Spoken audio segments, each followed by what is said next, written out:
Welcome back blogging with Manjesh. I hope आप सभी ठीक होंगे। और अगर आपको मेरे बालों को देखकर हंसी आ रही है तो मैं आपसे कहूँगा कि प्लीज़ अभी मत हंसो, क्योंकि कल के दिन मैं जब गंजा हो जाऊँगा पूरी तरह से तब हंसने में ज़्यादा मज़ा आएगा। फ़िलहाल मुद्दा ये नहीं है, मुद्दा आज का ये है कि हम आज डिस्कस करने वाले हैं एक बहुत ही इंपॉर्टेंट टॉपिक पे, और वो ये है कि एक आर्मी के ऑफिसर को किस तरह की ट्रेनिंग दी जाती है।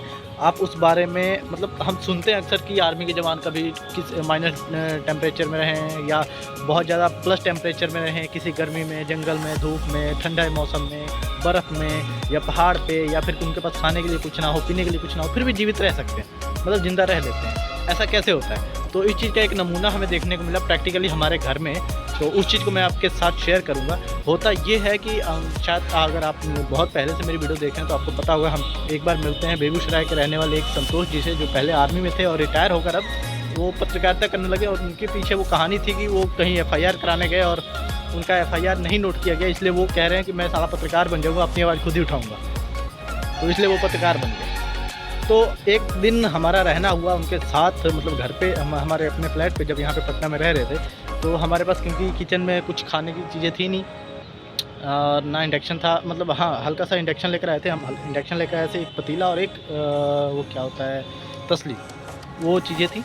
और क्योंकि कभी कभी अगर कुछ बनाना पड़े, ब्रेड वगैरह रोस्ट करना था, तो उसके लिए यूज़ कर लेते थे इंडक्शन का, इसलिए ला कर रखा हुआ था। अब वो अचानक सुबह सुबह उठते हैं और वो कहते हैं कि हमें खाना बनाकर ही खाना है जब इतना कुछ है तो।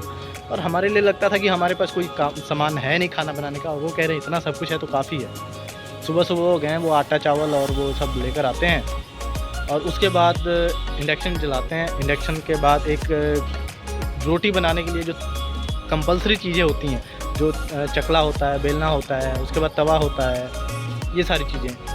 तो ऐसा हमारे पास कुछ नहीं था, पर फिर भी पहला फेज़ क्या होता है, जो रोटी को बनाने के लिए बेलना और चौकी की ज़रूरत होती है वो।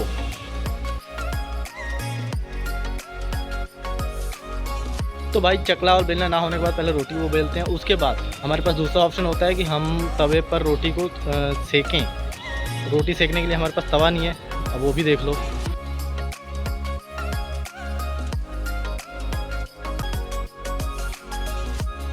मतलब उस बंदे का दिमाग कैसे चला, कढ़ाई को गर्म करो, कढ़ाई में रोटी डालो और रोटी कढ़ाई से सेक कर निकल जाएगी। उसके बाद क्या होता है, रोटी कहीं ना कहीं थोड़ी बहुत कच्ची रह जाती, क्योंकि वो तवा तो था नहीं, कढ़ाई था। कढ़ाई में रोटी अगर हम जलाते हैं या बनाते हैं, तो रोटी तो इतना परफेक्ट बनेगा नहीं, पकेगा नहीं ठीक से। तो क्या होता, पक नहीं रहा था वो ठीक से। तो उसका सोल्यूशन क्या किया उन्होंने,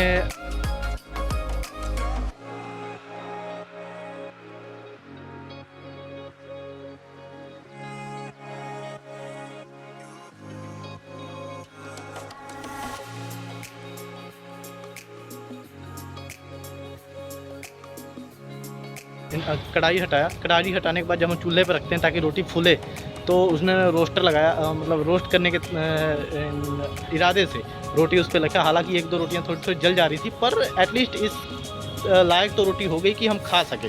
तो मतलब उनको देखकर ऐसा लगा कि यार मतलब इनकी कितनी क्रिएटिव तरीके से ट्रेनिंग दी जाती है, ताकि मतलब आप कुछ भी कर सकते हो। कहीं भी आपके पास खाने के लिए कुछ ना हो तो कुछ तोड़ लो, या पत्ता चबा लो, या कहीं भी आग लगा लो जहाँ आग लगाने की कोई जगह ना हो, या फिर कैसे भी खाना। वो बता रहे थे कि उनके पास कई बार आर्मी में ऐसा होता था कि उनके पास बेलना नहीं होता था, तो वो बोतल से रोटी बेलते थे और हाथों पे रख के, ऐसे कलाई पे रख कर आटा को रोटी बना देते थे। पता नहीं, मतलब बड़ी अजीब अजीब बातें बता रहे थे, जो कि हमारे लिए प्रैक्टिकली नहीं है। तो ये सब कुछ देखने को मिला और फिर समझ में आया कि हाँ, एक आर्मी ऑफिसर की ट्रेनिंग कितनी ज़बरदस्त होती है। खैर, इस बार वीडियो के बारे में आप क्या सोचते हैं कमेंट करके जरूर बताएं। Take care, bye bye.